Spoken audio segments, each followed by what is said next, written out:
What's up, Webflow Wizards? I wanted to film this quick video to show you a really awesome hack for writing code in Webflow. So I found this trick from MacNoCoder. He has a lot of really good hacks on his Instagram. It took me a while to figure out how to set this up, so I figured I'd go ahead and show you. But basically what it's going to do is we can embed some JavaScript and CSS files inside our Webflow project. And what that means is we can write our JavaScript and CSS here, and then we don't have to republish our Webflow site to see the changes. So for instance, I have this jQuery that's saying on click of the body, add a class to the body called red background.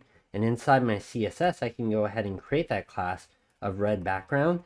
And all I really want it to do is come over here and we'll set the background color to red. And now that we have this, we can just save. I'm hitting Command S and it's saving that file. So we have this jQuery and the CSS, and that's embedded in our Webflow project. So we don't have to republish our Webflow project. All we have to do is refresh the page.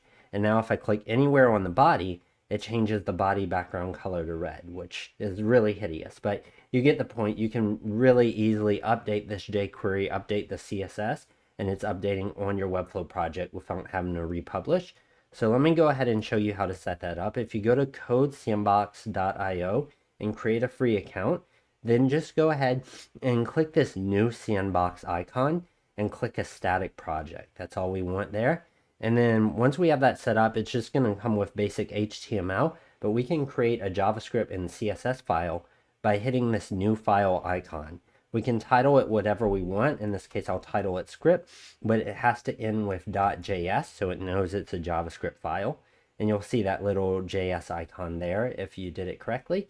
And then we'll create one more file and we'll call this style.css. And hit enter so it knows it's a CSS file. And then the next step is just getting the URL to these files. So what we can do is copy the URL to our main site, which it gives us right here. And then we can head over to a new tab, paste the URL, and then after this /, we'll just type our file name and the ending file type. So in this case, it would be script.js. If we hit enter, it's just showing us an empty file right now because there's nothing in there. But if we want to verify that this is working, we could easily just maybe type a little bit of jQuery that targets my button. And it does a .click function right here. And then if I hit save, when we see that little circle, that means it's not saved. But if I hit Command S, the circle disappears and now we know the file is saved. If I come back over here and refresh, you see this is my actual JavaScript right here.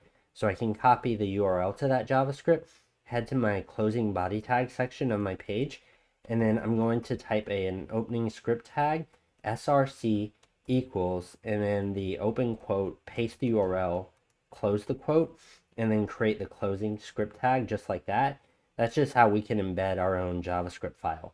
And then if we want to embed the CSS, all we have to do is find the CSS file, which would be /style.css, because that's what we named it. And let me go ahead and quickly throw a class in here, background-color. Let's say background color red. And then let's save that and let's refresh.